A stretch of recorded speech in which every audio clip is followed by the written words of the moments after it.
All right, welcome back. Welcome back. I am none other than Dr. Kim Brown Barber, better known as Dr. Kim, and we are here to just uplift you and celebrate you because you are fabulous. We are here as a platform to talk about stories, hashtag Becomer Stories. Okay, this is a series about hashtag Becomer Stories because there's so many wonderful, beautiful people, but specifically women, because this is more of a women's platform that are out there. And, we deal with college students too, but, we do a lot for the women's platform. And we're here to celebrate you, and not only to celebrate and highlight you, but to also be able to encourage someone else. And we're here to be able to support and inform and give encouragement along your journey to becoming. And we have none other than very famous opera singer and artist, and her name is Denisha Ballew. I cannot wait to get into this already. I don't know whether you're looking at the backgrounds, our community, but if you look at the background, you can already see this is going to be fabulous, right? It's going to be a very innovative and progressive type of conversation. And I love talking to artists because they are able to really, get the inner soul and be able to talk about things that not only help us, in our artistic life, but this our everyday life. So welcome, Denisha. Thank you for coming Thank on our show. you. Thank you so much for having me. I am delighted to be here, coming to you all the way from New York New City. York, New York. Yes. I am so happy to be here. Oh, that's awesome. We are happy to have you with us and a part of our community today.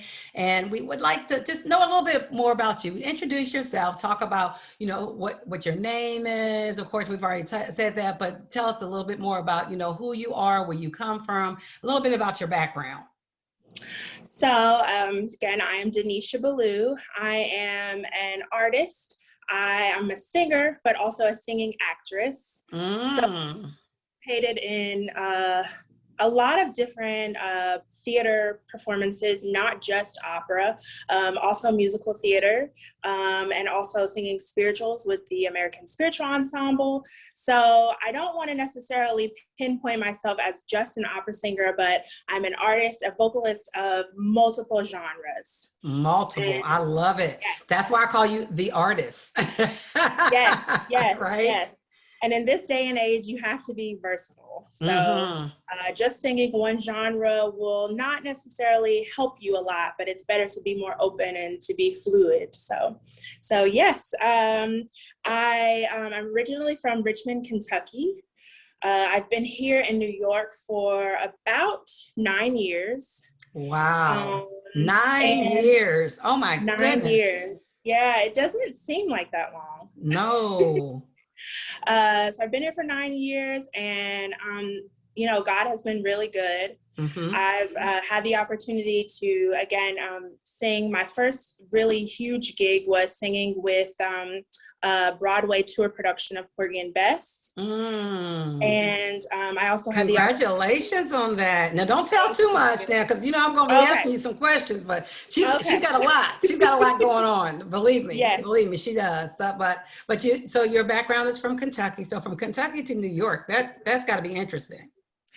Yes. So I first started singing in church, and that's where I was introduced to music and singing as a solo artist. And then from then on, I sang in high school. My choir teacher, Mary Lois Kearns, who still follows me till this day. Nice. She really introduced classical music, and she helped me audition and be a part of the Governor's School for the Arts program. And that's where I really gained a true understanding of the art form of classical music and art song. And that's how I fell in love with opera itself. Okay. And so from then on, I auditioned for college, and I went to the University of Kentucky for my bachelor's. And that's where I was in my first opera ever, Le Nozze di Figaro by Mozart, The Marriage of Figaro translation. And from then on, things just took off. Okay. Yeah. So it sounds like, I mean, it's so intriguing. From Kentucky to New York, you show all the different diversities of genres and talent that you show to actually get you there, you know, from the classical music to the spiritual music to, you know, all of it. So you are very versatile, and I think that's awesome. So I know that you've done a lot, you know, pre-pandemic, and we're going to talk about that. But how has it been being an artist in the midst of this pandemic, where you're, you know, because a lot of the things you do are face to face, you know, in audiences, and so how has that been? It's been interesting. Okay, I love it. She says it's been interesting. It has Okay. been very interesting and, you know, a challenge. Being able to communicate and sing in this type of setting, in a Zoom online setting, and actually having to communicate and, you know, the text and the music, what you want to convey to your audience on a screen. So it's really, I think for a lot of artists, we've become very tech savvy. I'm sure. You were forced to be. Right. And then also too, I think now as things are slowly starting to open back up, it really makes you appreciate live theater. Yes. And I really want people to remember that, you know, there's something special about recording artists and watching things on TV online. It makes it accessible to, you know, mass people, you know, mass media. But there is something special about live theater. Yes, it is. And if you are able, which I'm hoping now that things are opening back up and people are seeing, you know, live theater needs to be accessible. It needs to be affordable to families of all walks of life. But there's something special about live theater. And so if you are able to get to a live performance, I urge you to do so, because it will be a special experience. It really is, because you're right. During the pandemic, I've seen different artists, like you said, you know, go to the platform of you know, virtual. And it's great, and it was helpful and soothing during this time, this, you know, this challenging time.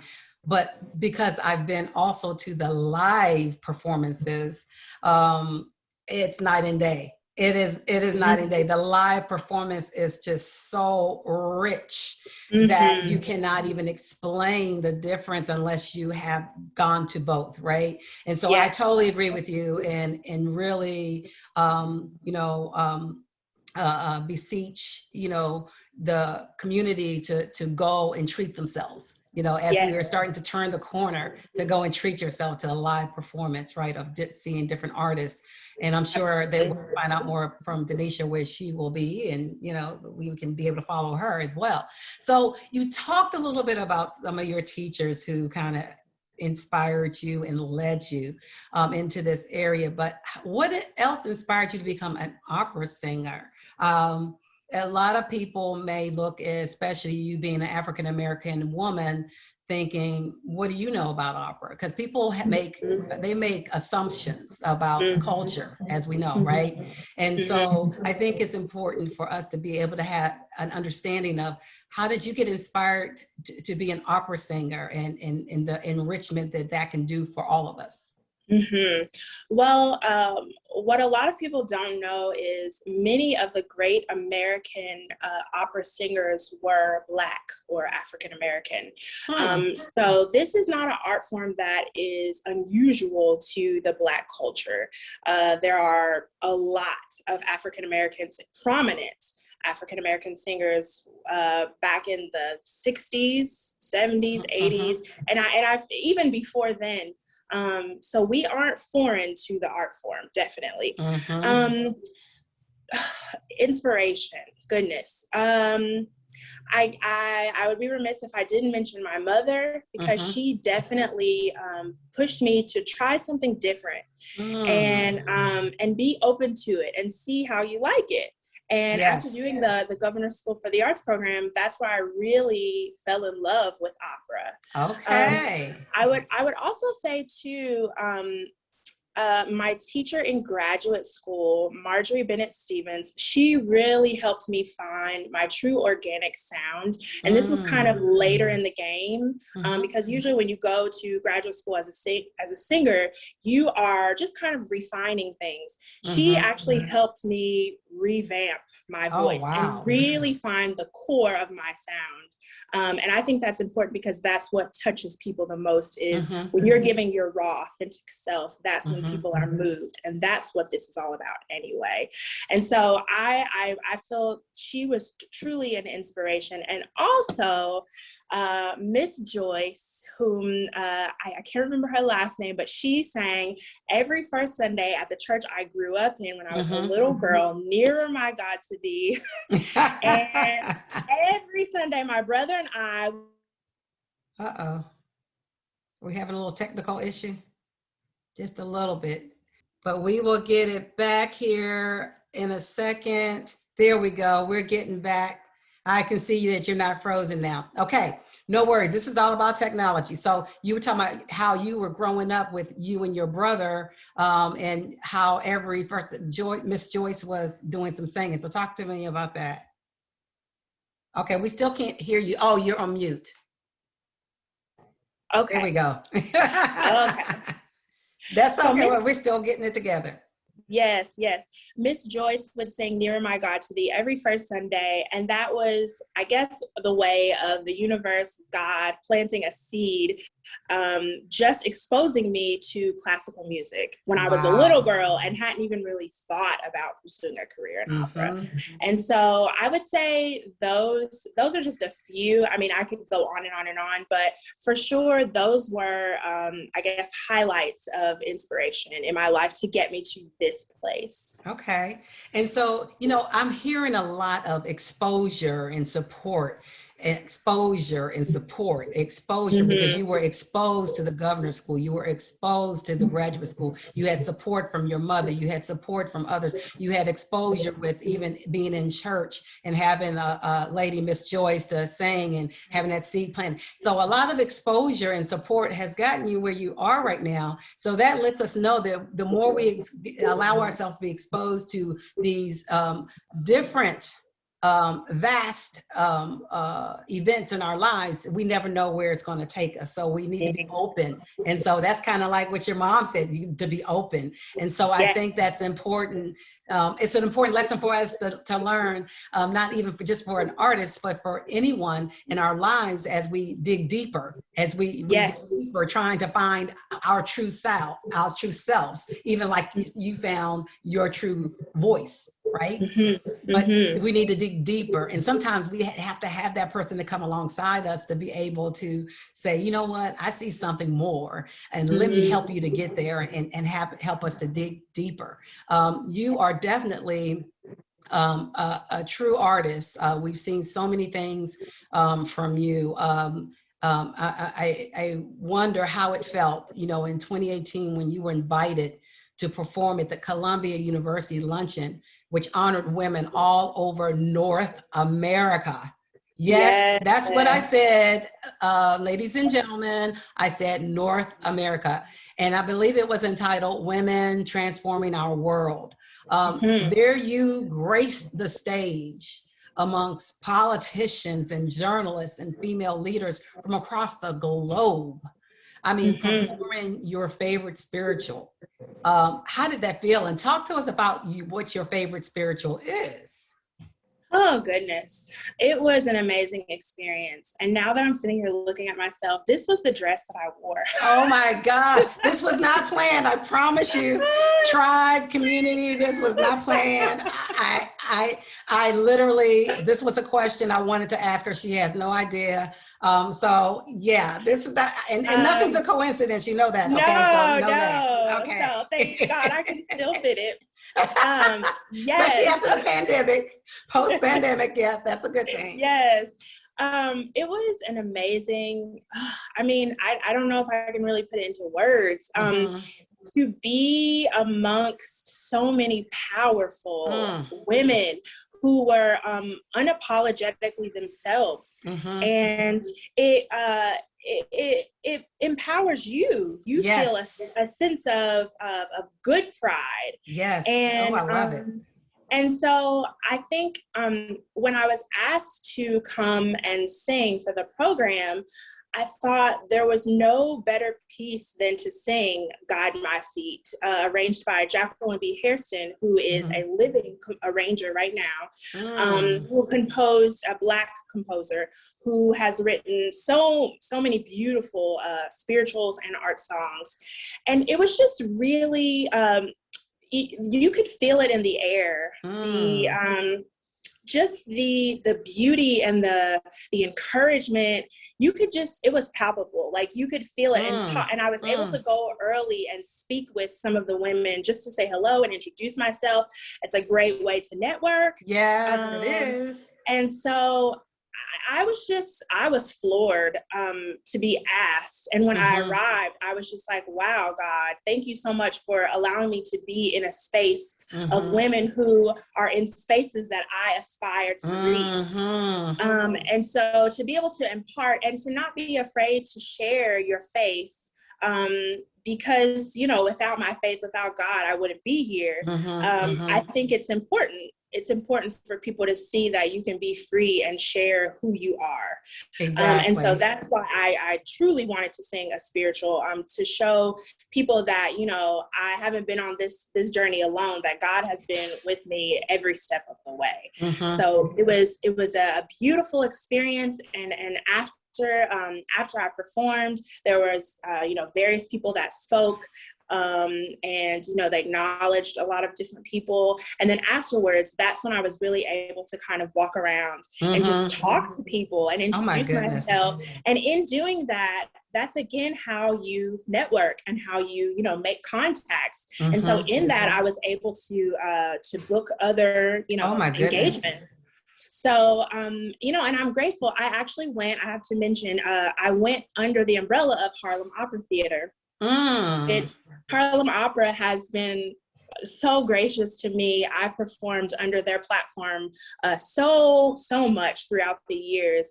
Dr. Gregory Hopkins and Miss Carol Brown, who are over the program, and they are all about hiring African-American singers and giving them a space to sing and to showcase their talents and to show people that, yes, we are out here doing it and we are excellent and we are just as good, if not better, than any other opera singer that's out here. So the luncheon at Columbia was truly a beautiful experience that I will forever treasure. I can only imagine the people that you were able to, you know, connect with and to be inspired by. And like you said, you know, I'm listening to you. And again, this is why iron sharpeneth iron. Iron sharpeneth iron. Important. You gotta be around where you want to be. Like, it's important. It's not saying that, you know, you're not around and you're not trying to put yourself on a pedestal. It's nothing like that. But we have purpose. We have purpose. And to fulfill the purpose, we need to make sure we're in the right environment. Just like the plant needs to be in the right soil and in the right environment to be able to grow. So we need to make sure we're watching our environments, right? And that was important for you to be in that environment, because I'm sure it added to who you are even today. Like you said, that is forever changing, because you felt that. You said it was palatable. I mean, that is just vital. I would think that's vital, you know, in your career. I think we have to get comfortable being in uncomfortable spaces. There it is. And also remembering that if you're in that space, then you're supposed to be there. So don't be, you know, apologetic. Be proud. I love it. And I don't really like that term, fake it till you make it. I like more so just walk in your destiny, walk in your space, and know that you're meant to be there. You're supposed to be there. So act like it. That's it. I love it. Denisha said, so act like it. You're supposed to be there. And I think that's true. I think a lot of times we get, we get to be almost intimidated by the spaces and thinking that, okay, now we have to diminish ourselves so that we don't appear to be no, you need to walk in your purpose. And it is not a braggadocious way, right? It's not over conceited way. It's a confidence. It's a confidence, right? And when you have a confidence in knowing who you are, it makes a big difference in who you are. It makes a big difference. And so when you walk in that, they know that you belong in that space, and you have to act like you belong in that space, because they can tell.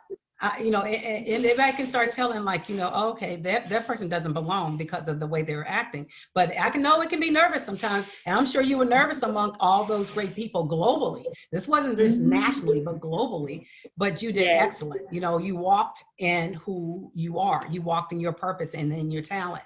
Because I don't know about anyone else, but if you haven't heard this young lady before, you need to. I have had the pleasure of hearing her sing in both forms, and she brought me to tears. I mean, literally brought me to tears. And I'm even getting choked up even thinking about the performance. And I mean, I can't fathom, the constant sharpening of your skills. That you have to do to constantly give that type of performance, because it takes a lot for somebody to move me, especially in that genre, to where I'm in tears, unless it's really coming from an authentic place. And so I know with you have a lot of a character about you, even like those pictures behind you, I was going to say something about it, right? At some point. No, this was not on the interview questions, but I have to say, where was that taken? You are beautiful. I mean, that you talk about being unapologetically you and authentic. Talk about that a little bit. So the pieces behind me are from my first short opera film that I participated in, 3 years ago. Wow. And it was through an organization of all women entitled Ph.D Project. Okay. And they love to take excerpts from operas, whether it be scenes or arias. Arias is Italian for songs. Okay. And they like to kind of switch it up a little and really put, I guess, the female character in a more heroic state. And so in this piece, I was singing Ophelia from Thomas' Hamlet. Thomas is the composer. Hamlet is the name of the entire opera, and Ophelia was the character that I was portraying. And normally in Hamlet's opera, it's performed by a Caucasian woman who is very small in frame, very pale skin, very small voice. She's usually, someone that is just very, petite. And they dared to cast someone that is the complete opposite. Wow. A woman of, that is amazing. A woman who is statuesque. I'm 5'9", 5'10" woman. I'm sizable. I have presence, and I have a sizable instrument. And so, the piece is I'll have to send Dr. Kim a link to the film, because it can be viewed on YouTube. Yes, please do that. It's a beautiful, we shot the film in the Poconos, and really? It was 3 days of shooting and 1 day of recording in the studio. And it was just such a beautiful experience to be out there with all women. And we are really just trying to show the opera world, but also other people, that a story can still be told, even if the character doesn't necessarily look just like they have always looked. Anybody can tell those stories because they're human stories. Exactly. We're all human. Exactly. No matter what. No matter what. So I'm really proud of that piece. And when after the production and everything, when they sent me different shots, these were some of my favorites. And so I had to get them blown up, and I put them in my place. And that's like a encouragement for me sure it is. to just keep pushing and trying different things and being open, and also acknowledging, you know, that I belong here, and that I am beautiful, and that I'm very capable of singing, you know, the Italian stories, the German stories, the French stories. I can tell the stories too as a Black woman. So I love it. Oh my goodness. Take the limits off. That's all I keep hearing. Take the limits off. Okay. Oh my goodness. Oh my goodness. I am swelling up with admiration for you, and so proud of what you're doing. I tell you, you are setting a trail for women coming after you, to know that they don't have to be limited by any of these, what I call traditional boxes that we've placed ourselves in. So I really appreciate you even taking time to talk about that. So now, because of all of this, tell me just what's your most favorite experience as an artist, and what's your most challenging experience as an artist? Oh goodness, favorite experience. There are so many. I will say recently in 2019, I made my Metropolitan Opera debut in Porgy and Bess. And I was a featured soloist, and I was also a part of the ensemble. And our production won 2 Grammys. Oh my goodness, congratulations. Yes, a Grammy winner. A Grammy winner, ladies and gentlemen. A Grammy winner in our midst. I told you, the very distinguished Grammy winner. Okay. I would say that would definitely be a highlight, or one of my favorite experiences. And in that, I know there were 60 of us making our Metropolitan Opera debut, and on top of that, we were all African American. So that was huge history making, and I was blessed to be a part of it. Sure. And then what was the other question? I'm so sorry. No, that's okay. And what was the most challenging one? Challenging. Yes. Oh goodness. The most challenging. Oh, she's even singing the answer, guys. I know. Did you hear that? I don't know whether you heard that or not, but she's gonna sing the answer for us. Let's hear a little bit of that. I would actually say that Ophelia was probably one of the most challenging. Wow. Because again, the music, let's see, how can I explain it? So the music, it's written for a lighter voice. Okay. So lots of melismas, basically the piece required a lot of agility and movement in the voice, which I can move, my voice can move, but my instrument is bigger. So that was a challenge, really getting that music like in my body, so that I could sing it and be true to, you know, what the composer wrote, but also stay true to who I am as a singer. I would say that was probably the most challenging piece that I have tackled ever. But it was definitely rewarding. It was worth it. It sounds like it was challenging, but like you said, the most rewarding. I mean, you can see even with the pictures and everything that have come back from that it continues to encourage you, even in, you know, what you're doing in your career until this day. So what would you consider to be your hashtag Become a Story? And do you have any mantras? Hashtag Becomer Story.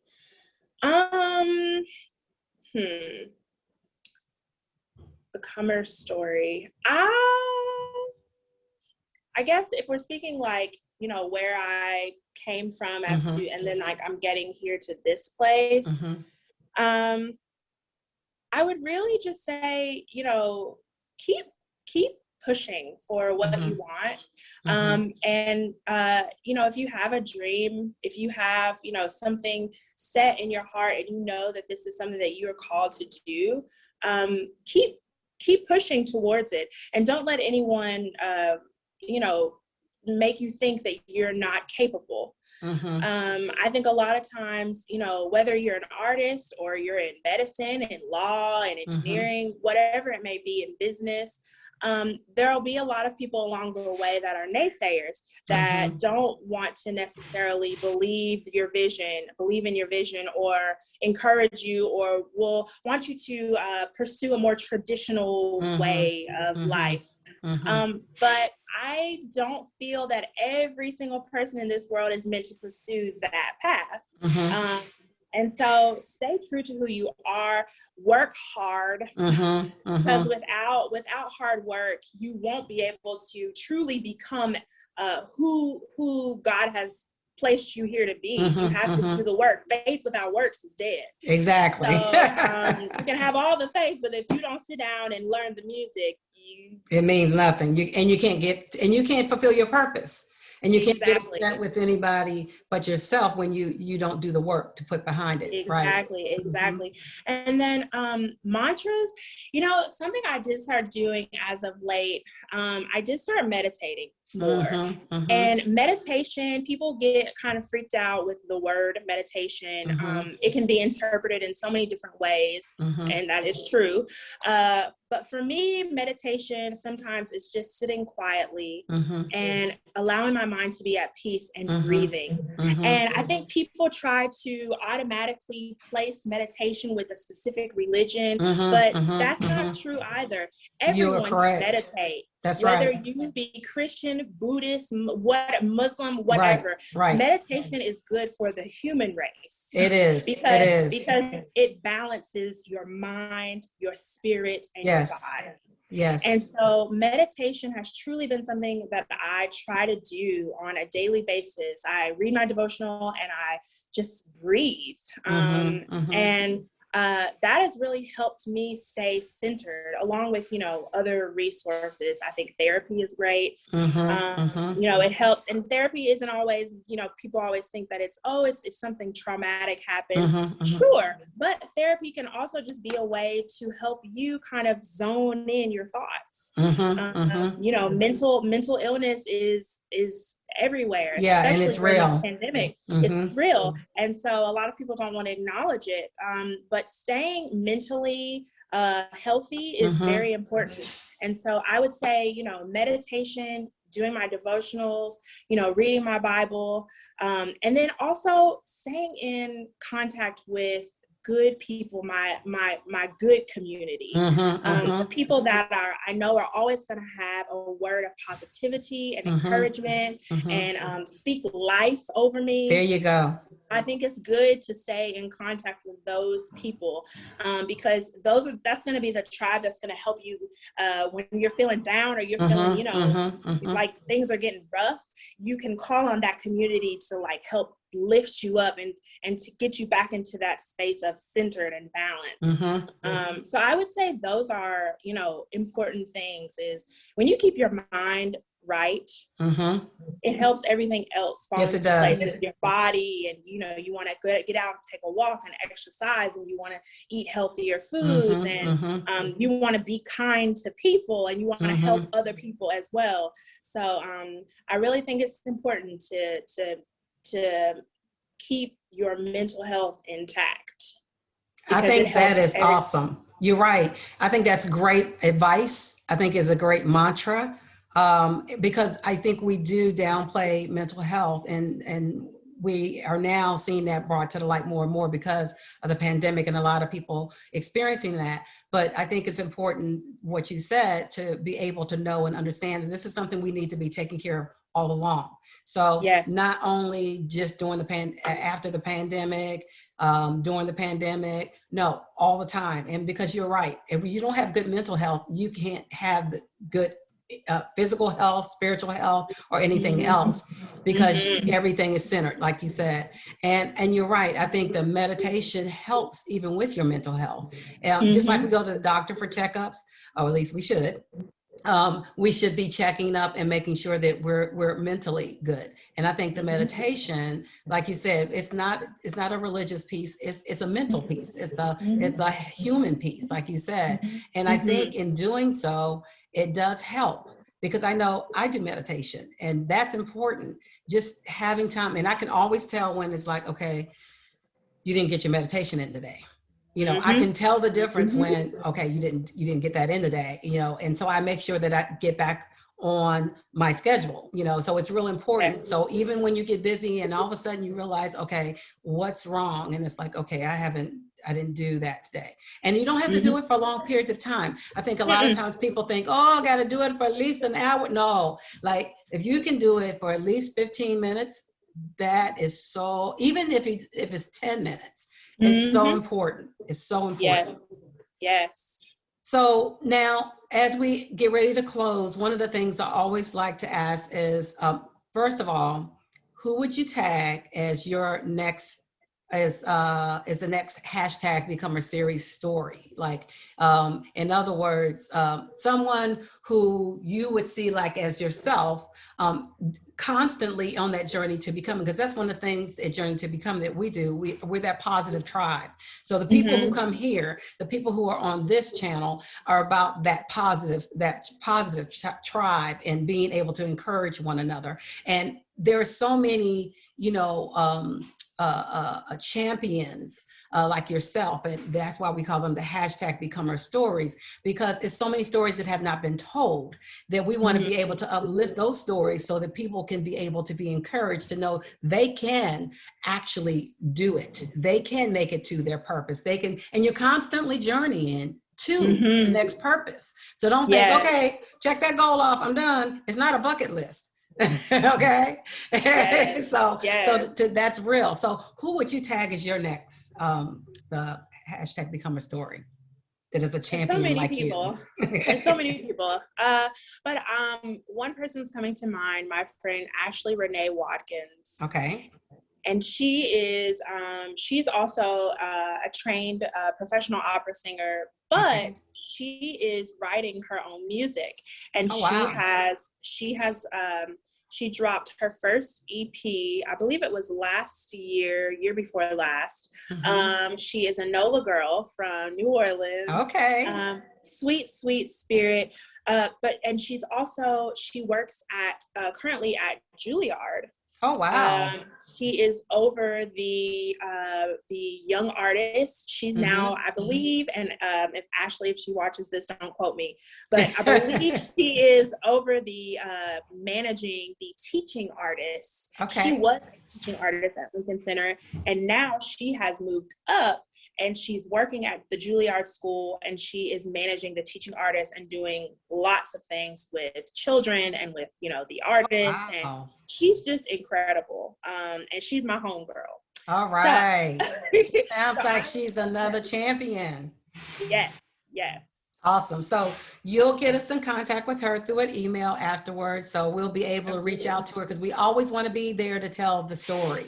So as we get ready to close, can you tell us what's the best way to get in contact with you? Yes. To follow you? Yes, via email to contact me. So it's my name, Denisha.Ballew, the number 1 at gmail.com. And you can also follow me on Facebook, my name, Denisha Ballew, as well as on Instagram, my name, at Denisha Ballew. There you go. Easy to follow. All right. Oh, and also I have a website too. Oh, wow. Yes. Please share. I'm slowly updating, but it's my name as well, DenishaBallew.com. And there you can see some of the things that I've done over the years, and you can see some clips and some photos, and things will be changing over the next month or so. But yes, please check out my website, DenishaBallew.com. Oh, wow. We are so proud of you, and we encourage you to continue to keep doing what you're doing. You are just making a change. You're making a positive impact in the world with every time you open your mouth. And we thank you for that. Every time you move toward, you know, taking off the limits and going into new adventures and new experiences, you're helping someone else. So thank you for all that you do. And we just Thank encourage you to you. continue to do it.